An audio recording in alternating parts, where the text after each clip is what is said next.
اور اصحاب کہف اللہ نے فرمایا کچھ لوگ کہتے ہیں 5 تھے 6 تھے اور کچھ کہتے ہیں 7 تھے 8واں ان کا کتا ہے. اے محبوب آپ فرما دیں ان کی صحیح تعداد اللہ ہی کو معلوم ہے. 7 لوگ تھے نوجوان. اور ذوالقرنین ان کے بارے میں پھر میں بتاؤں گا. اصحاب کہف کے بارے میں مختصر سی بات بتا دیتا ہوں.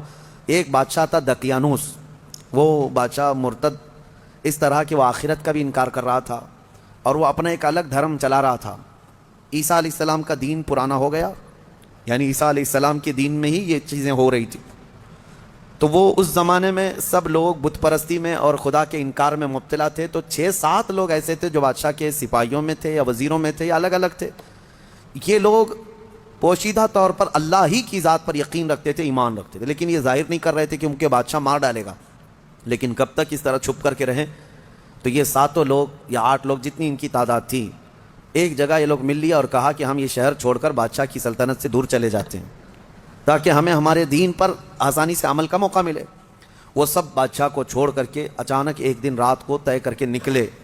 راستے میں ایک کتا ان کے ساتھ ہو گیا. انہوں نے کتے کو کہا کہ یہ کتا کہیں بھوکے گا تو ہم کو پکڑوا دے گا, اس کو چھوڑ دو. تو کتے نے فصیح زبان میں کہنا شروع کیا کہ میں بھونک کر پکڑوانے کے لیے نہیں بلکہ میں تمہاری حفاظت کے لیے ساتھ چل رہا ہوں. اللہ نے اسے زبان دی. یہ واقعہ موجود ہے. جب وہ لوگ نکلے بہت دور, آبادی سے بہت دور نکلے اور ایک غار میں جا کر کے انہوں نے آرام کی غرض سے پناہ لی. جب گئے اور سوئے. اب رب تعالیٰ فرماتا ہے فَضَرَبْنَا عَلَىٰ آذَانِهِمْ فِي الْكَهْفِ سِنِينَ عَدَدًا, ہم نے ان پر ایک لمبے سالوں تک نیند طاری کر دی. وہ سوئے تو سوتے رہ گئے.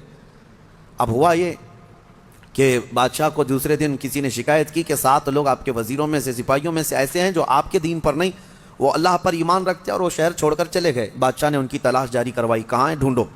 جب تلاش جاری ہوئی تو ایک چرواہے نے بتایا کہ ایک جگہ سے میں ان کو گزرتے ہوئے دیکھا, اس غار میں گئے.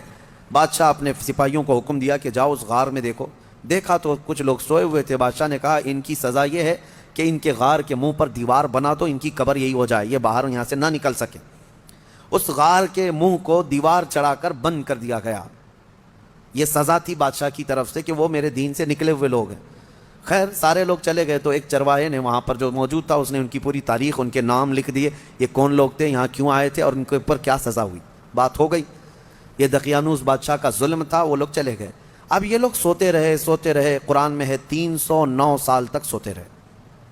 309 سال. اصل میں یہ 300 سال ہی ہیں, لیکن یہ جو سورج کے سال ہیں جن کو شمسی سال کہتے ہیں, جنوری, فیبروری, مارچ, اپریل, یہ شمسی سال ہیں, یہ سورج سے چلتے ہیں. اور قمری مہینے جو ہیں چاند سے چلتے ہیں, جو محرم, صفر, ربیع الاول, ربیع الاخر. اس میں اور اس میں فرق کیا ہوتا ہے معلوم ہے؟ ہر